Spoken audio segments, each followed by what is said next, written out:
Another violent weekend in New York City. Police arresting nearly 24 people after clashes broke out over a curfew in Washington Square Park. This all happening while a 10-year-old boy was shot right down the street in a drive-by shooting. Is this a preview of what could be a very violent summer in New York City? People are worried about it. Here with reaction is someone who's trying to turn the Big Apple back into the largest safe city in America. Curtis Sliwa, New York City mayoral candidate and founder of the Guardian Angels. I mean, Curtis, here's just a sense of where we are, as you know, as a fellow New Yorker. Here's the cover of the New York Post. My boy was killed over a driveway. Dad's anguish over slain 12-year-old boy killed with gunfire over the weekend. What is going on in this city? It feels like some people don't yet believe that the bad old days are coming back. Well, I was at the location yesterday. It's in a place called Far Rockaway, which is a killing field, in which there is retaliatory shootings by gangs, competing gangs, Bloods, Crips. So they have shootings at one another. And if someone hits someone from the other gang, then they retaliate. There's no intervention any longer by the NYPD. They're not permitted to. They're not permitted to do stop and frisk. They're not permitted to stop cars. So the gangs are just going back and forth as if it's the Hatfields and McCoys.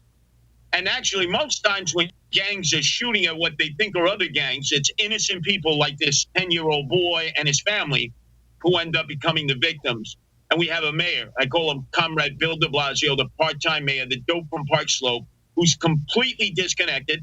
And the Democrats who have created this scenario with their no bail laws in the state capitol and the way they've rendered our police department as being completely impotent now, incapable of responding to this soaring violence in the streets. What do you think has led to this spike? Because for a while, Curtis, we were being told in New York, and this is true in cities across the country, which have seen major increases in shootings and homicides, double digit, 50, 60, some of them 70% or more increases year over year in shootings and murders.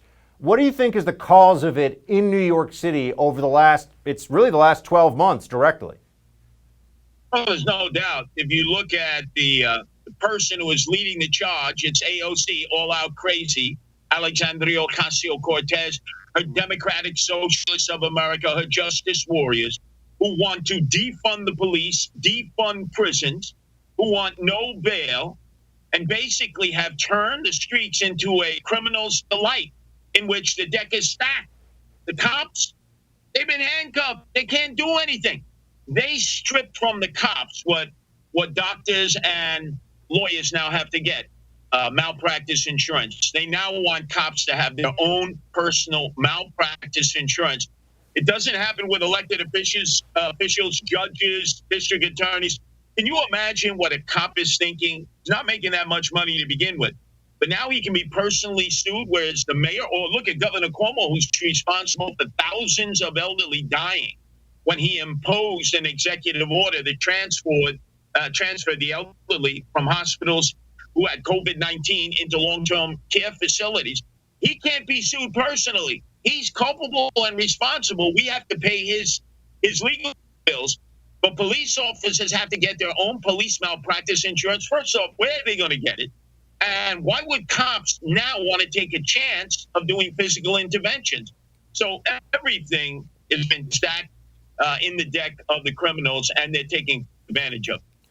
Curtis, you told me right before the show that you spent some time in the largest subway in the country, which is where working class folks, people that are having to pay their bills, having to show up to jobs, and as you and I both know, they've been doing it for the most part for many months, some of them uninterrupted for the last year of the pandemic, but they still have to take that subway to get to work. They still have to keep showing up. What's it like down there on the subways when it comes to safety, security? It's Dante's Inferno. And remember, I was birthed in the subways. I've been riding the subways since I was 5 by myself. I'm the only candidate who rides the subways all the time. The others, they just do it for a photo op. So you have these constant assaults. You have robberies. You have sexual assaults. You have men and women being pushed into oncoming trains. As you can see in this confrontation here, no police response whatsoever. Cameras in every station so we can clearly define who the people responsible are. but there's no follow-up. There's no arrest. There's no prosecution. There's no bail. So that's why I call it Dante's Inferno. And the temperatures are in the 90s. So I was down there for about 6 hours today, because that's where I do my campaigning. I'm dealing with the emotionally disturbed persons who should not be in the subway living there. Homeless people shouldn't be in the subway living there. They got to be taken out.